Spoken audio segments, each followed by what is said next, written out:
All right, guys, we're here with Miinx from the Holy Podcast. Miinx, what's going on? Chilling. All right, so we were talking a little bit about the WWE before starting, and just kind of let us set the table. Where are you at with the WWE in October 2025? Honestly, I'm openly not supporting WWE right now. I mean, of course, people can say I'm gonna boycott WWE, which I thought I was, but I'm still watching. I'm just not covering it. Yeah. It's kind of it's just I'm not against them. I'm just more about it's more TKO. Yeah, you're just a little uninspired, kind of. You don't like some of the antics, the moving around, the price gouging, the the corporation first instead of like kind of the old school family vibes that they kind of always had forever. That's kind of what you're rebelling against a little bit here. Yeah, most definitely. I think mainly because I still love watching WWE. It's more of it's just pure TKO now. Like one of my castmates did say, shout out Ronti, that TKO was looking for a cash cow, so they got WWE. They're price gouging everybody because they're in all this stuff that they're doing. The WrestleMania at in Saudi, like what? Like those superstars look miserable as hell. Like that'll probably be one of the most boring WrestleManias ever. The greatest WrestleMania of all time. It was a little like you suspect it to happen, but for me, it was kind of like the back-to-back WrestleMania in Las Vegas was a little bit over the top for me. Like, yeah, I always suspected we get a Saudi WrestleMania. And am I numb to Saudi? Unfortunately, I am numb to Saudi. If you look, Tom Brady's doing something with Saudi. Golf is doing something with Saudi. They are sports washing the world right now. And the biggest, richest stars are benefiting from it. And the WWE happened to be in that path. Is it as gross as it is in 2018? Of course it is, but we're just numb to it, and it is what it is. And either you get numb to it, or you just get out of it. And I guess you just come numb to it, and that's the best of a worse situation. Unfortunately, it is what it is in a way. That's kind of how I look at it too. It's also, do I really want to exert all that energy on kind of just pissing on the Saudi thing over and over and over again? I don't want to just be sorry and all that stuff and mad at it. I get it. It's just numbing, and that's really unfortunate. That's kind of how I look at it. Yeah, that's true. I mean, it's like there's nothing we can really do about it, but I try not to. I just don't cover it. I just don't make content on it. I just don't. I lack motivation in that area because you guys suck right now. Like I wish you didn't. Like you're taking something from my childhood that I started watching in the 90s, that I loved, and and now that I have adult money, bro, you know how much money they could have made off of me, but now they dropped the ball. Also, the way I look at it is, you mentioned how miserable the wrestlers were when they were talking about Saudi and all of that stuff, but it's like, I don't want to take that enjoyment of that I get from, like, let's use these four women as an example. Like, Iyo Sky has done wonderful work in 2025. The Asuka is probably the most freshest she's been in her WWE run in the longest of time. To me, Kyrie is a role player, and she's filling a decent role here. And Rhea Ripley has had an interesting 2025. Those are all things that I would really like to talk about, but that sour taste in your mouth kind of hold you back a little bit when you get deep in the weeds of it. So let's shed all that and kind of give these girls their flowers. You ready to get motivated and try to do that? I'm ready. Okay, let's go. All right, let's do this. All right. I want to start with Asuka and the Kabuki Warriors. The Kabuki Warriors, if I were to close my eyes and say, name a women's tag team, honestly, the tag teams division has been kind of rocking. Let me rephrase that. Have kind of been a thing since 2019 with highs and mostly lows, and not very highs. But if I was doing an exercise and say, name a women's tag team, I would close my eyes and say the Kabuki Warriors, probably because they benefit from actually having a name, right? So, and Asuka, I love Asuka. I think she's fantastic, and Kyrie is good in this role with Asuka. If I were to tell you to close your eyes and think of a tag team, would the Kabuki Warriors be one of the first ones to come up? Probably. They're doing really good stuff out there. I really enjoy their storyline with Rhea Ripley and Iyo Sky right now. Asuka, what you said, she's never been more interesting than she is right now. I mean, well, not like that. I mean, I always thought Asuka was interesting, but it's more of a thing where I feel like she's more Like a fresh. usage. Yeah. Yeah, she's more fresh. She came back off injury. Now she's just taking them out. And I really enjoy it. And Kyrie Sane, she's kind of playing devil's advocate a little bit. I like her role in the situation. There has to be a middleman, but at the same time, I feel like Iyo Sky in general, she should probably get another title run because she's her everything. She's been putting in the work. She really has. She's had a great role, and Asuka, right? That like I love that framing of like the mother to these two, right? Like that motherly figure, so to speak. And I think that's a great role for her too. And like Asuka still has like this like sexiness, underlying sexiness aura to her, right? She's rocking. I think she does a great job in this role. And it's a great way to kind of prop her up and be threatening and like motherly and dominant. And I think they do a great job with her. She's like a favorite of Triple H, of course. He's always put bright lights on her. Even if you think about it, when Triple H kind of took over in 2022, she was WrestleMania, his first WrestleMania. She was in a title match with Bianca Belair. So, and look at her NXT run in what was it, 16 to 2018, right? So dominant Her for sure. NXT run was great. So he kind of knows how to put his finger on Asuka and use her as a driver in the women's division. And this is a great spot for her. This is one of the first women's storylines not structured around a belt too. So that's something that's kind of been a pushback of like kind of the wrestling IWC, that they don't really give the women anything that are not based around a title or going for a title. This is it. You got the mother Asuka, you got Rhea Ripley needing to find herself in this year. You got Iyo Sky, who has that lingering issue above Rhea Ripley, but then they have that budding friendship of built off respect. And then you have, the three girls from Japan just kind of going their own ways and fracturing, and Rhea's in the middle of it, and the respect and the friendship. They've done a really good job of that baseline story here. So, in a down year of WWE, this is kind of a bright spot. And I'm glad that it is getting a PLE stage, even if it's at 8 in the morning, right? Which is kind of crazy. We'll kind of indulge into that a little bit too. But before we go to the left side, the baby faces, anything on the Kabuki Warriors before we get off them? Not really. I mean, I love what they're doing right now.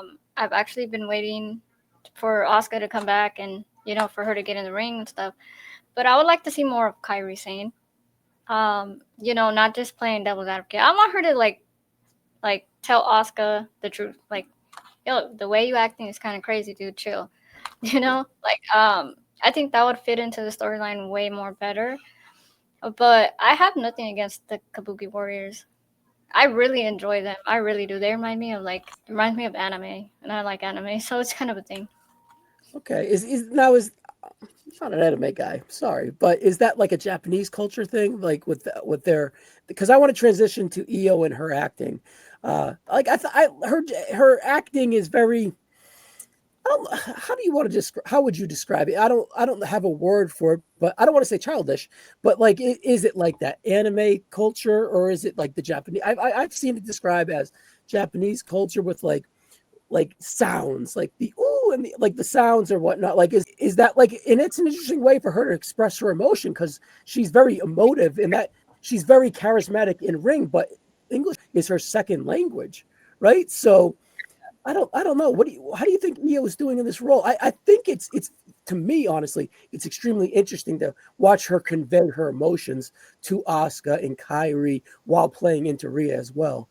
How would you describe Rhea and Iyo, and what do you think of her? I actually think Rio's one hell of a wrestler. She's like I said, she's been putting in the work in 25. definitely deserves. She definitely deserves this match right now. I feel like all the work she's put in with the Kabuki Warriors. You know, nobody needs to fight for a title. If you look Mhm. at them all four, if you look all, at all four of them, they already hold titles of their own with the fans. They don't need one.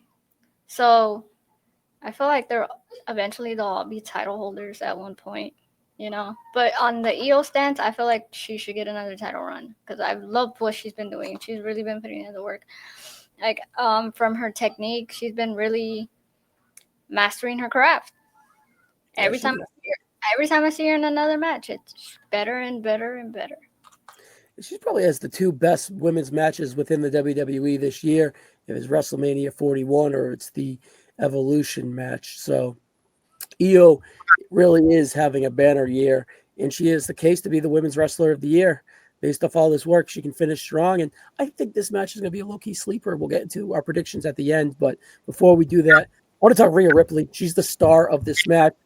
I would still think she's probably the biggest star within this division. This is her home country. When they were in Perth for the Elimination Chamber in 2023, her match with Nia Jax closed the show.